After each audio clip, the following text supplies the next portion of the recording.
Thank you for joining us. Our program today will focus on business education, development, and health, including the partnership and support from businesses and individuals working together to accelerate research and breakthroughs in medical science.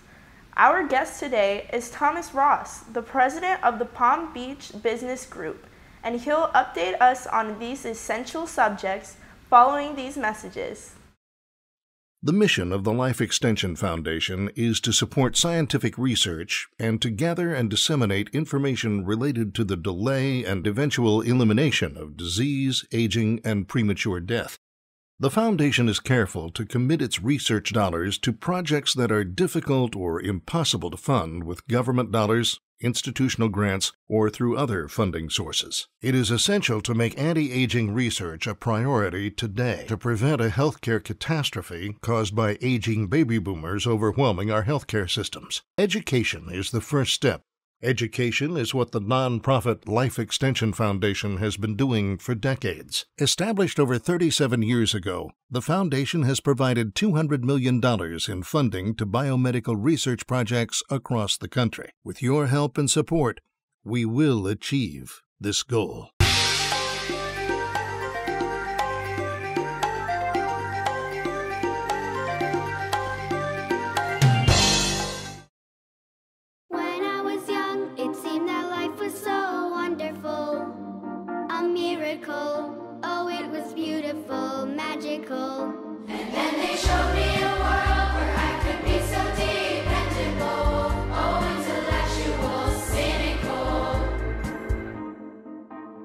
Find magic again. Sprout by HP. With Intel RealSense technology inside, now you can bend the rules of creativity outside. With us now is Thomas Ross, president of the Palm Beach Business Group. Thomas, it's a real pleasure to have you on the show. Thank you, Richard. Appreciate being here. Finally, we get together, and I'm looking forward to discussing many issues on health, age reversal, and other in the upcoming series that we'll be doing. But please tell us a little bit about your organization. Well, I'm president of the Palm Beach Business Group. It's a group that started in 1996. It's been initially as a networking organization within the town of Palm Beach. I was asked to take it over about 8 years ago. And since then, we've kind of spread our wings so that now we do 3 events a month. We have a speaker series where we have an interesting speaker for a breakfast. We have a cocktail for networking purposes. And we have a venture capital angel forum where we have early stage companies talk to accredited investors with the idea of raising capital and services and so on. And we've built a team of people to help provide services to those companies as well, to help them get off the ground and hopefully provide, especially in the biosciences, but it could be in virtually any field, the technology to raise the money that they need and the services that they need for their success. Some really interesting companies that come to us. I can see this, and I also see that you brought this item, and I see teloyears. Tell us about this, please. All right. Well, this is an interesting thing. Our major event is what we do at the Breakers every year, and we call it our Palm Beach Business Group Biotech Breakfast at the Breakers. We've done it now for 7 years. The last couple of years, we specialized in age reversal. And in 2016, we did a video, we videoed the whole program, all right, and this is 2.5 hours that is on a thumb drive that we provide that tells you about the scientists that were speaking on that day, and including talking about measuring your telomeres, because our keynote was Bill Andrews, who wrote the book Curing Aging, all right?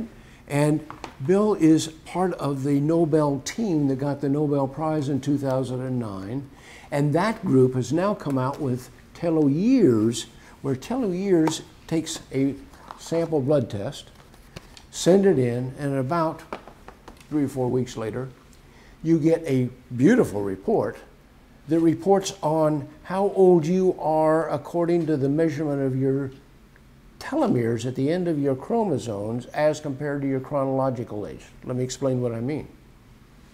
At the end of your cell, in your DNA, you have what looks like, compared to a shoestring, all right, where you've got the end of the shoestring to keep it from unraveling, all right? Well, that's your telomeres, which get shorter every year, every time you go through a cell cycle, until finally you get down to the level that you die. But if you can stop that from shortening, you've stopped aging. If you can slow it down, you've slowed down aging. If you can reverse it, you've reversed aging. So what Bill Falloon is trying to do, and we're trying to work along similar lines, all right, is be able to reverse the aging process by actually stopping your telomeres from getting longer. So what we're advocating people do is take this test, find out how old they really are physically compared to their chronological age. And when you get your report back, it costs $129 for the test. When you get your report back, it tells you not only how you stand up against other people your age, but also what you can do to continue to hopefully reverse the aging process or slow down your aging process. All very fascinating and certainly of great interest to just about everyone, all of our viewers certainly. And there's another organization, a new initiative that Bill has, which is Rescue Elders. Tell us about that, please. Rescue Elders, again, is an organization as a foundation that is trying to look at a variety of ways of slowing the aging process and being able to make that available to people. In some cases, it's not very expensive. Bill has been phenomenal in being able to locate and research drugs that have been on the market in some cases many years, such as metformin, all right, which I take, and you mentioned that you take it as well. I do. All right. Metformin is officially for diabetes, but it has the power to do a lot more than that in terms of slowing the aging process. Not official, and when I told my doctor I wanted to use it, he laughed and said, "What are you kidding? You know, this is a drug for diabetes. You don't have diabetes." I said, "I know, but I want to take it for anti-aging." He said, "Come on." You know, and he started to talk about side effects and so on. I said, "Let me show you something."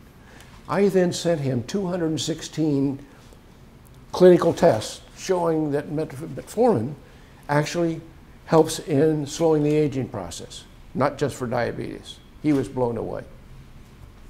How did he react when you pointed all of this out to him? Well, first he thought it was a joke until he saw those reports. After that, he shut up.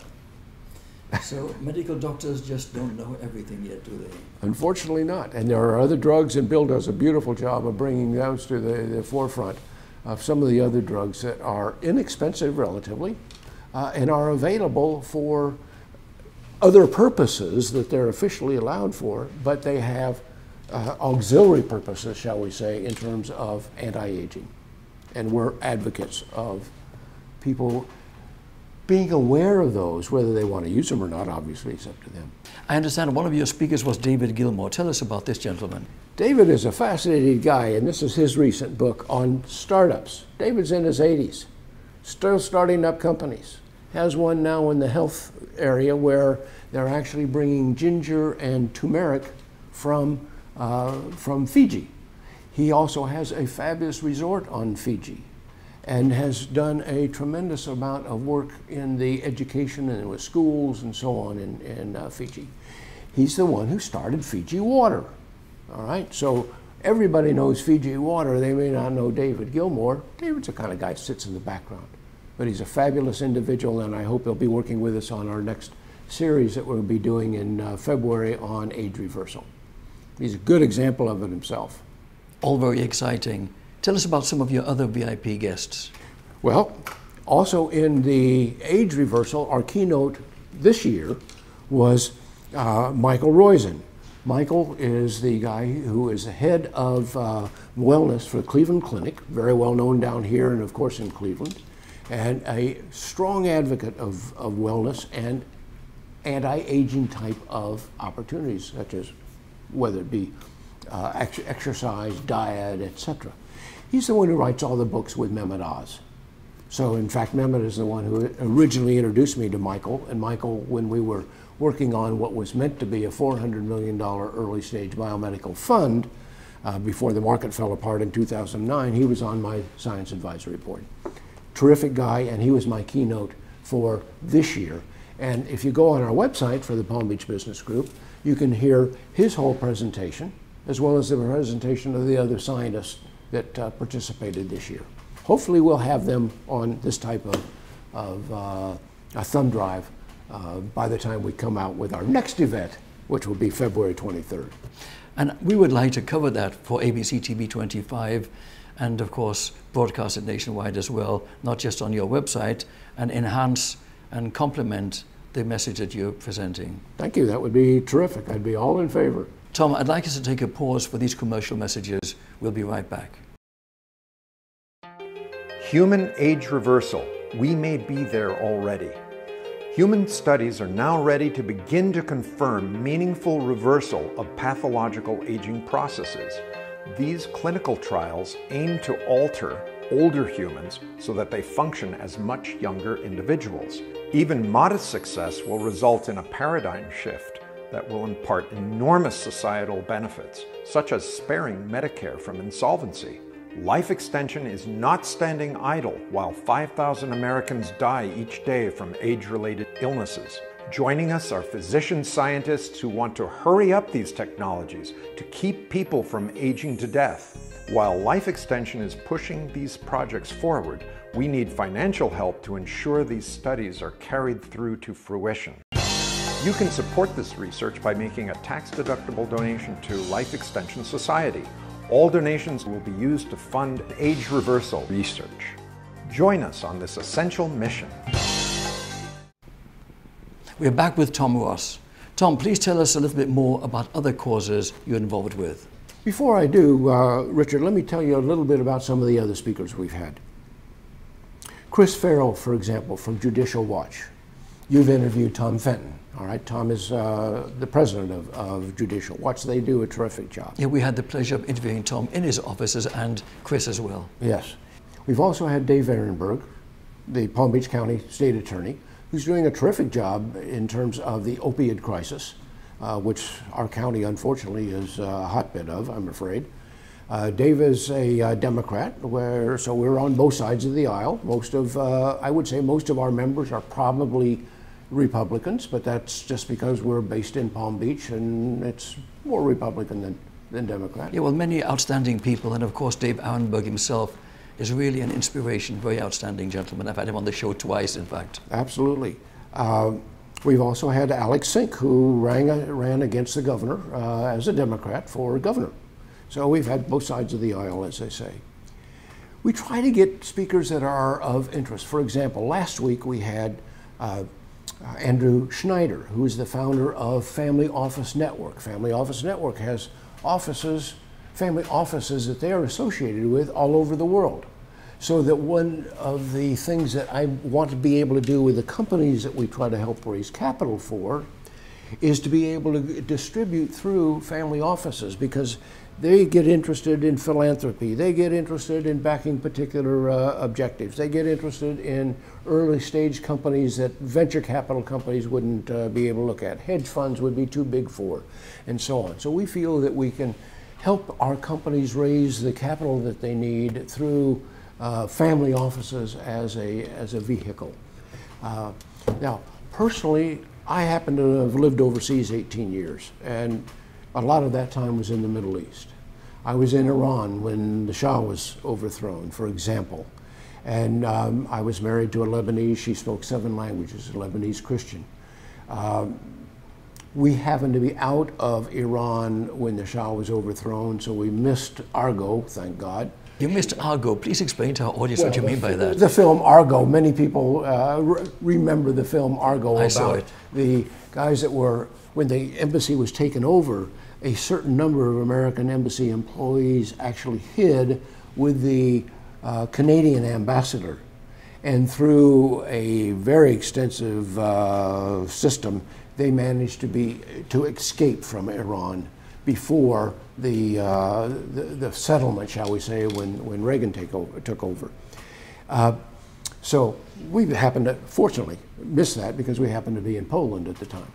But point being, the story of the problems with Iran and the possibility of Iran, which at that time had a strong relationship with Israel, and very much involved from the standpoint of the security system in Israel and Iran were strongly linked. You wouldn't know that today with the attitude coming out of Iran, but with the Institute for an Open Society in the Middle East, which is headed by the son of the Shah, we are active in trying to extend human rights and women's rights into the Middle East and into Iran. Another mission, shall we say, that I happen to be involved in. And I would say an extremely essential one. I'd like you to tell our viewers a little bit more about that, and also not necessarily only a concern with regard to the previous good relations that Israel had with Iran, but you're also concerned for the rights of Kurds and Armenians, and now also the situation in Burma. Tell us about this, please. You've seen on the news the information about over 500,000 people now being refugees from Burma because of being persecuted by the Burmese government and so on. And they've been moving into Bangladesh. One of my speakers was the doctor who is the head of a hospital in Bangladesh in that area. And I'm contacting him again to see what is going on there and what we may be able to do to somehow help some of these refugees that are coming over in very bad circumstances. There happen to be a Muslim sect. But we've been active with the other group, also with the Zahidis and the Christians, of course, that are being persecuted out of Iran and out of northern Iraq and Syria by ISIS. What's your thought on the fact that Coptic Christians were practicing in Egypt 700 years before Islam was founded, and I think a few million Christians remain in Egypt and are horrifically persecuted? Well, there's no question that there are Christians being persecuted in Syria and Iraq, obviously not many left in Afghanistan, but certainly the Coptics in Egypt are a major sect. A large population, but a small percentage of the population. And therefore I have had churches destroyed and killings and so on. The whole idea of Islamic terrorism is a major problem. Obviously we're feeling it in the United States. Europe is feeling it a great deal. And hopefully we can find a solution. It looks like ISIS is certainly being shut down in those countries. That doesn't mean that they're not going to be creating problems elsewhere, and I'm afraid we're seeing that already. Tom, let's go back to positives. Before we conclude, tell us a little bit more about the positive initiatives you're involved with at the present time. I would like to, and I think one of the things that is important when we talk about what the Palm Beach Business Group does is look at the possibility of helping some of these early stage companies raise capital. For example, my reason to get up every morning is this that I've been wearing now for 7 years. From research, the power to cure, it says, all right?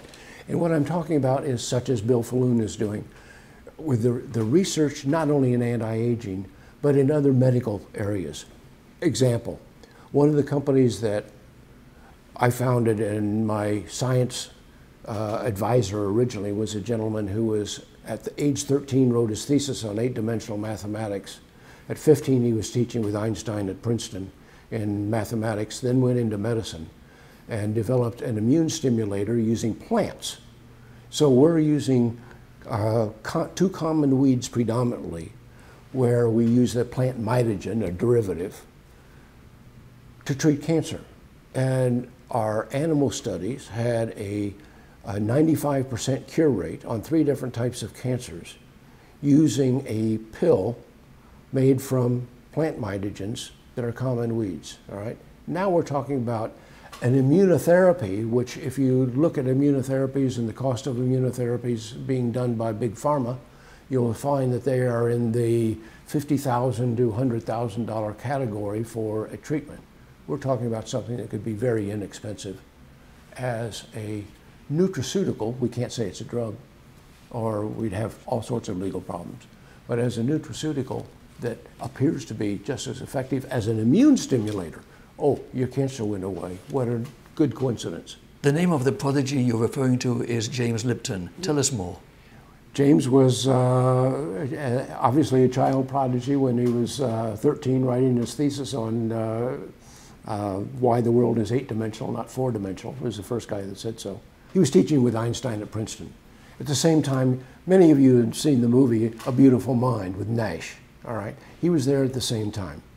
But was not well known as a child, teaching at 15 basically. He was too young to be a student.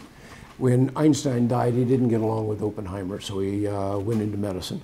Wanted to be a thoracic surgeon, was a thoracic surgeon, interested primarily in organ transplants, and found how rapidly, when they tried to put pig livers into a human as a temporary liver, it was rapidly rejected. And that gave him the indication of how our innate immune system, as compared to our acquired immune system, operates so rapidly in a rejection. And that's what he used then to ultimately funnel down into the point of the technology that we're now using for innate immune stimulation using plant mitogens. And the possibilities of that being, again, a revolution in terms of low-cost cancer treatment, but in other diseases. Because if you're stimulating your immune system, that's what you want to do for not only cancer, you want to do it for all sorts of immunodeficiency diseases.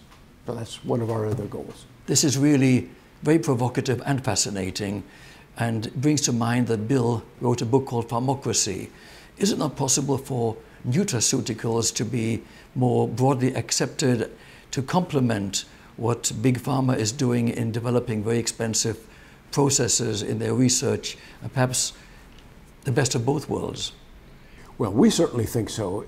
It's amazing to me, and to anybody who, for example, needs a cancer treatment outside the United States, where it might be a fraction of the cost of what it is here, why we have to spend so much money for drug development? And yet you want it safe, and I understand that. What Bill has found, and what we are targeting as well, is ways where nutraceuticals might be as effective or almost as effective as expensive drugs in terms of treatment of age-related diseases, including cancer.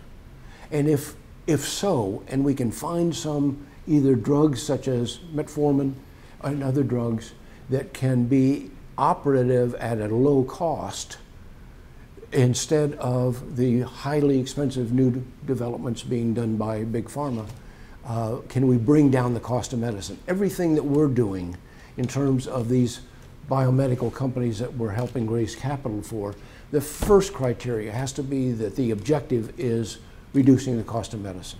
It's the only way we can get by eventually with the cost of medicine in the United States being so expensive.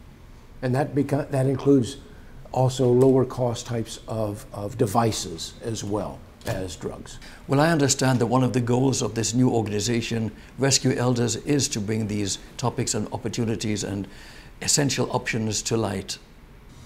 I think that Bill Falloon with that organization has some extremely interesting goals. I wish him every possible success. The possibility of being able to find alternative either drugs or nutraceuticals that can have the effect, positive effect, that we count on for drugs, but without all the side effects and without all the expense, is a mission which not only in this country can reduce the cost of medicine, but worldwide, where in many countries you can't, cancer treatments and so on are totally unaffordable and could be available. Tom, I admire you for all of the important causes you're involved with. I wish you a lot of success with them and look forward to doing another interview with you shortly. Thank you very much, Richard. I've enjoyed it. I appreciate the opportunity, and hopefully people will enjoy the message that we're bringing to them today. Thank you, Tom.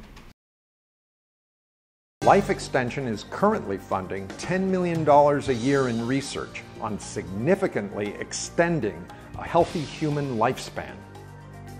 Diseases that once plagued humanity have largely been eradicated by scientific innovation 3 leading causes of death in 1900 are no longer leading killers today. Smallpox killed millions before it was eliminated in 1979. Life Extension funds research to fight biological aging so that it also will become a relic of the past. To learn more, log on to lifeextensionfoundation.org. This brings us to the end of our special show for today. I'm Maya Brandt, and thank you for being with us.